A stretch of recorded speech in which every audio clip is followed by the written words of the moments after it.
Hello everyone, welcome to From the Star Wars Home Video Library. I'm your host Nathan P. Butler. This time we look at something from Australia that is a counterpart to something that has been in my collection since 1993.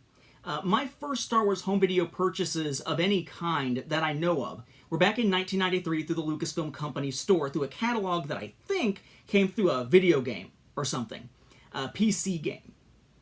And in putting in that order, I picked up the Sega CD port of Rebel Assault, which was delayed and delayed and delayed, and I picked up the special widescreen letterbox set, or the special letterbox collector's edition, I guess it was called, version of the original trilogy on VHS, the first time it was available on VHS in widescreen in the US, and I picked up the 1992 Fox Video Brick, right?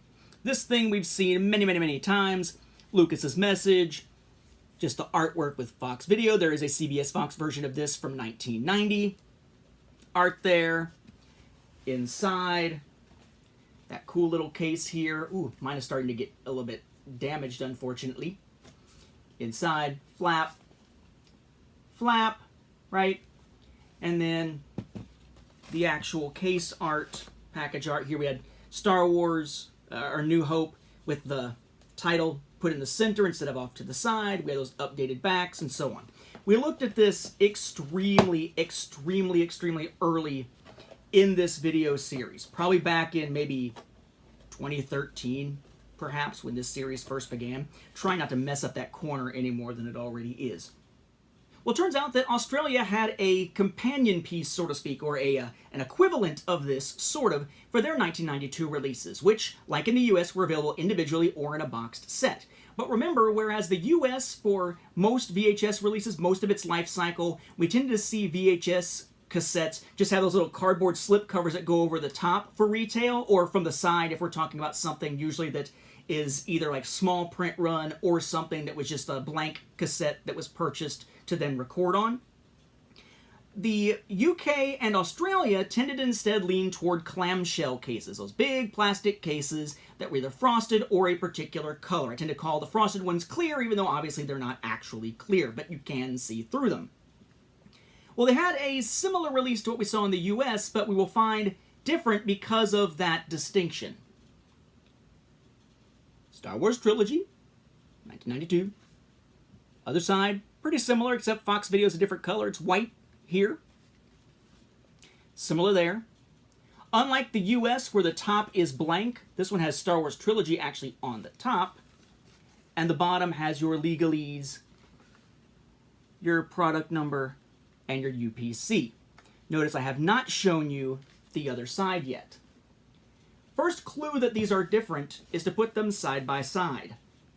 Notice the Australian one is taller. Well, why? Again, clamshell cases inside. This does not come off the top. This is simply a slip cover that comes off the side. Nothing cool with all the, awards and stuff on it like on the US version of it.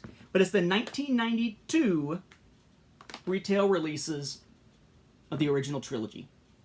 So we have A New Hope here. Oh, One Time I Go in a Galaxy Far, Far Away, Star Wars, 20th Century Fox logo, Fox Video logo, PG, parental guidance recommended for persons under 15 years. Nothing on top, bottom, or side, of course, because it's a clamshell case. Fox Video, Star Wars, Hi-Fi stereo, mono-compatible, VHS, product number, and apparently another kind of product number, and then PG.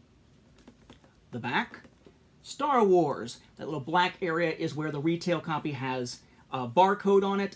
Matt Fry, who I've talked about before, who donated that giant collection of his to me and had these in that collection as well, except his are the retail copies individually, so those have the barcode, so I've been able to confirm, yes, of course, obviously, that's what goes there. We have pictures from the film, text about the film, cast crew information, Fox Video, 20th Century Fox, PG, and legalese there. The actual cassette, not quite as cool looking. We have a copyright warning and whatnot with Fox Video South Pacific and the little Fox Video logo, but behind it, you can barely see it. There's like a pattern here of the Fox Video symbol. And then same thing with the spine, which has Fox Video, Star Wars, copyright, PG, product number, and running time. Right there. Inside, even though it is clear, it is just white. Then, of course, The Empire Strikes Back, 1992 release. The Star Wars saga continues. CBS Fox Video. Star Wars The Empire Strikes Back, Fox Video down here, so CBS Fox there, Fox Video down here. PG rating again. Spine, similar, Fox Video, Empire Strikes Back, CBS Fox Video, Hi-Fi Stereo, VHS, product numbers, and PG. The back, film logo, some pictures from it, text about it. Cast crew, Fox Video, CBS Fox, PG, and legalese. And then very similar spine and top labels. And finally, Return of the Jedi. Fox Video, CBS Fox. Return of the Jedi, image there, rating down at the bottom. Go ahead and do the spine first. I was going to do the back, but we'll go to the spine. Fox Video, Return of the Jedi, CBS Fox, Hi-Fi Stereo, VHS, product numbers, rating. Okay, here, no title up at the top. Then you got your description, pictures and all. Cast, crew, Fox Video, CBS Fox, PG, and legalese. And unsurprisingly, the top and spine labels essentially the same style. And I guess I really hadn't thought too much through those kinds of possibilities. I mean, I tended to think of boxed sets as, for instance, we see in 1997 out of the UK, where they had switched to the slim cardboard packaging to put into their box sets, just like the US tended to do for quite a while, going back at least as far as about 1984 or so. And yet, knowing that the clamshell cases were still a thing in places like Australia and the UK, for some reason it just never occurred to me to even consider, well, what must their boxed set equivalents look like? Well, now we have an answer. The equivalent of this is this much taller version with clamshell cases but not quite as elaborate packaging from Australia in '92. My thanks to Jacob Kapoor again. Thank you very much for that item here as part of our trading going on. And yeah, we'll wrap up this episode. Thank you for watching, and may the Force be with the home video viewers, even down under where clamshells were a thing.